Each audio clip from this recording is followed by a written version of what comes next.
जी अस्सलाम वालेकुम, क्या हाल है? आप सब लोग खैरियत से हैं? एक साबिक प्राइम मिनिस्टर ने कल एक ऐसा खौफनाक इंकशाफ किया जिसने पूरे पाकिस्तान को हिला के रख दिया।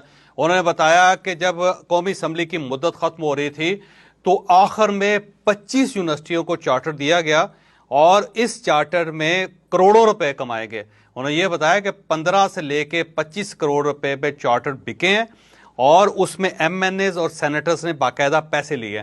अब वो यूनिवर्सिटीज कौन कौन सी है ये हम आपको आज के व्लॉग में बताएंगे और इसके साथ साथ कुछ निशानदेही करेंगे कि कौन कौन से ऐसे एमएनएज और सेनेटर्स थे जिन्होंने बाकायदा दिहाड़ियां लगाई हैं और ये किसने इंकशाफ किया ये भी हम आपको आज के व्लॉग में बताएंगे और साथ ये भी बताएंगे कि अब इसका हल क्या है, करना क्या चाहिए। उधर पास हो गए।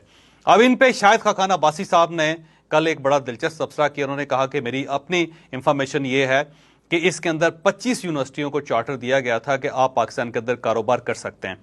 इन 25 यूनिवर्सिटियों में से जो अक्सरियत है उसके लिए एमएनएज और सेनेटर्स ने बाकायदा पैसे लिए थे और इसके लिए बाकायदा बोलियां लगी और 15 करोड़ से लेके 25 करोड़ रुपए लिए गए एक एक बिल के लिए और दिहाड़ियां लगाई एमएनएज और सेनेटर्स ने।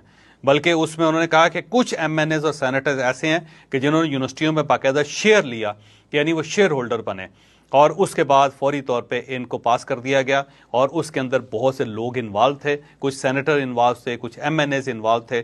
फिर मैंने उनसे बार बार पूछा कि ये कौन कौन से लोग थे, लेकिन उन्होंने किसी का नाम नहीं लिया। लेकिन जो मार्केट के अंदर कुछ नाम गर्दिश कर रहे हैं, अब उन नामों को ज़ाहिर आने वाले दिनों में जब आप सुनेंगे या आपको बताया जाएगा या कोई इन्वेस्टिगेशन सामने आएगी तो फिर आपको हैरत होगी कि ये कौन लोग हैं जो तालीम के नाम पे भी पैसे पकड़ते रहे और तालीम के नाम पे भी तजारत करते रहे। तो अब मुझे यूनिवर्सिटीज़ के बारे में तो नहीं पता कि कौन कौन सी यूनिवर्सिटीज़ हैं जिन्होंने पैसे दिए थे या जिनके नाम पे पैसे लिए गए थे, लेकिन मैं सिर्फ आपको ये बता देता हूँ कि वो 25 यूनिवर्सिटीज़ या तालीमी इदारे कौन कौन से हैं कि जिनके लिए फौरी तौर पर 2 दिनों के अंदर अप्रूवल हुई थी। तो सबसे पहले जो है वो है metropolitan international institute of science and technology है। ये बिल पेश हुआ और ये बिल भी 2 मिनट के अंदर पास हो गया। फिर Askari institute of higher education है, ये भी बिल 2 मिनट में पास हुआ। फिर फेडरल ज़ियाउद्दीन यूनिवर्सिटी बिल है और ये ज़ियाउद्दीन आपको मालूम होगा कि ये ज़ियाउद्दीन हॉस्पिटल था और ये डॉक्टर आसम साहब के नाम से है और ये डॉक्टर आसम के वालिद हैं ज़ियाउद्दीन साहब।